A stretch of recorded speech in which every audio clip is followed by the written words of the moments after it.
Hi friends, welcome to Chennai food. Deepavali special ரெசிபியா நம்ம இன்னைக்கு ஒரு ஸ்வீட் ரெசிபி தாங்க பார்க்க போறோம். அதுக்கு நமக்கு ரெண்டு பொருள் இருந்தா போறோங்க. ரொம்ப டேஸ்டியான பால்கோவா எப்படி செய்யறதுன்னு பார்க்க போறோம். வாங்க பார்க்கலாம்.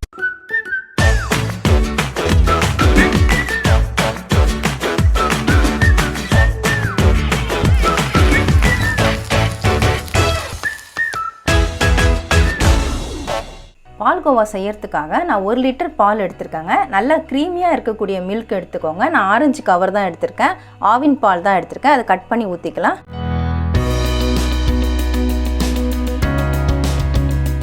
இதில் நம்ம தண்ணி எதுவுமே சேர்க்க கூடாது. கெட்டியான பாலை தான் சேர்க்கணும்.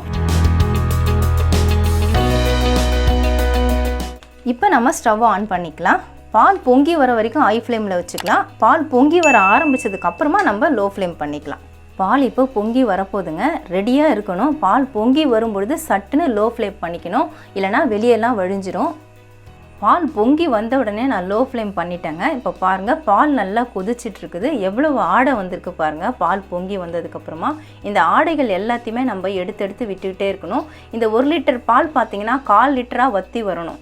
அது வரைக்கும் நம்ம ஹை ஃப்ளேம்லேயும் லோ ஃப்ளேம்லேயும் மாற்றி வச்சுக்கிட்டே இருந்தோம்னா கொஞ்சம் சீக்கிரமாகவே பால்கோவா நம்ம ரெடி பண்ணிடலாம். அப்பப்போ இந்த மாதிரி கிண்டி விட்டுட்டே இருங்க. முடிஞ்ச வரைக்கும் நான்ஸ்டிக் பேன் யூஸ் பண்ணுங்கள். ரொம்பவே நல்லாயிருக்கும். பால்கோவா ஈஸியாக ரெடி பண்ணலாம். பால் பொங்கி வந்ததுக்கப்புறமா நான் சுற்றி இருக்கிற ஆடை எல்லாத்தையுமே எடுத்து விட்டுட்டுருக்குறேங்க. பாருங்கள், இப்போ நல்லா வற்றி வந்திருக்கு. கிட்டத்தட்ட 45 நிமிஷம் ஆக பொழுது. 40 நிமிஷம் முடிஞ்சிருச்சு. இப்போ பாருங்கள், நல்லா திக்காக வந்துட்டுருக்கு பால். இன்னும் கொஞ்சம் நமக்கு திக்காக ஆனதுக்கப்புறமா தான் நம்ம சர்க்கரை சேர்க்கணும். இந்த பால்கோவா செய்யும் பொழுது நம்ம பக்கத்துலேயே இருந்துட்டு இந்த மாதிரி கிண்டி விட்டுட்டே இருக்கணுங்க, இல்லைனா அடி பிடிச்சிரும். இன்னும் கொஞ்சம் வற்றி வரட்டும். வற்றி வந்தோடனே நம்ம சர்க்கரை சேர்த்துடலாம்.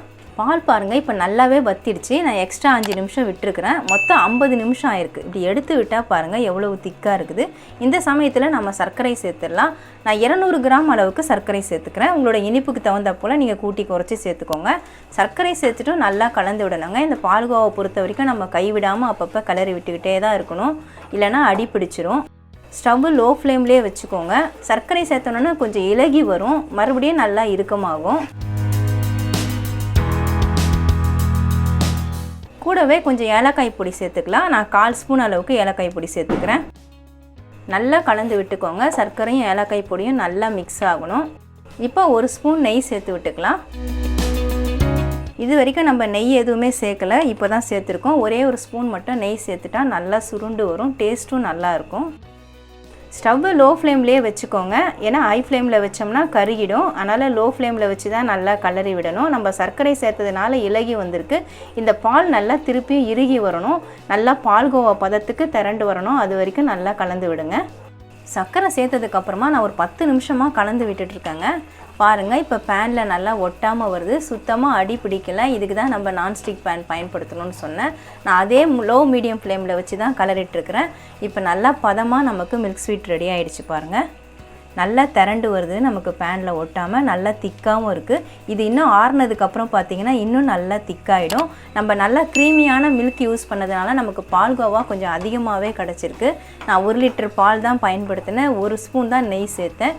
பாருங்கள், இந்த அளவுக்கு நமக்கு மில்க் ஸ்வீட் கிடச்சிருக்கு. ஆனால் இதை செய்கிறதுக்கு நமக்கு 1 மணி நேரம் ஆகுங்க. கொஞ்சம் பொறுமையாக தான் செய்யணும். அப்போ தான் நமக்கு நல்லா டேஸ்டியான பர்ஃபெக்டான பால்கோவா நமக்கு கிடைக்கும். ரொம்ப டேஸ்டியாக இருக்கும் இந்த பால்கோவா. நான் இப்போ ஸ்டவ் ஆஃப் பண்ணிடுறேன். அவ்வளவுதான் ஃப்ரெண்ட்ஸ், நம்ம பாலை வச்சு ரொம்ப ஈஸியாக நம்ம வீட்டிலேயே பால்கோவா ரொம்ப டேஸ்டியாக ரெடி பண்ணிட்டோம். இதுக்கான செலவுன்னு பார்த்தீங்கன்னா நம்ம சர்க்கரை பால் 2 பொருள் தான் பயன்படுத்தியிருக்கோம். 1 லிட்டர் பாலும் 200 கிராம் சர்க்கரையும் இருந்தால் போகிறோங்க. ரொம்ப டேஸ்டியான பால்கோவா நம்ம வீட்டிலே இந்த தீபாவளி பண்டிகைக்கு செஞ்சு சாப்பிட்லாம். இனிமேல் பால்கோவா வேணும்னா நம்ம ஸ்வீட் ஸ்டால்லையோ பேக்கரிலையோ போயிட்டு வாங்க வேண்டாங்க. நம்ம வீட்டிலே ரொம்ப ஈஸியாக செய்யலாம். கடையில் போயிட்டு வாங்கினா நம்ம அதிக விலை கொடுத்து வாங்க வேண்டியிருக்கும். நம்ம வீட்டில் செய்யும் பொழுது ரொம்ப குறைஞ்ச செலவுலையே செஞ்சிடலாம். ரொம்பவே டேஸ்டியான பால்கோவாவும் கிடைக்கும். நீங்களும் கண்டிப்பாக இந்த தீபாவளிக்கு இந்த பால்கோவா செஞ்சு சந்தோஷமாக கொண்டாடுங்க. கண்டிப்பாக ட்ரை பண்ணி பாருங்கள். வீட்டில் இருக்கக்கூடிய 2 பொருளை வச்சு ரொம்பவே டேஸ்டியான பால்கோவா எப்படி செய்கிறதுன்னு வீடியோவில் பார்த்துருப்பீங்க. அருமையாக இருக்கும். கண்டிப்பாக ட்ரை பண்ணி பாருங்கள். உங்களுக்கு இந்த வீடியோ பிடிச்சிருந்தா லைக் பண்ணுங்கள், ஷேர் பண்ணுங்கள், சப்ஸ்கிரைப் பண்ணுங்கள். பக்கத்தில் இருக்க பெல் ஐக்கானை கிளிக் பண்ணிக்கோங்க. அதில் ஆல்னு ஒரு ஆப்ஷன் காட்டும், அதையும் கிளிக் பண்ணிக்கோங்க. நன்றி, வணக்கம்.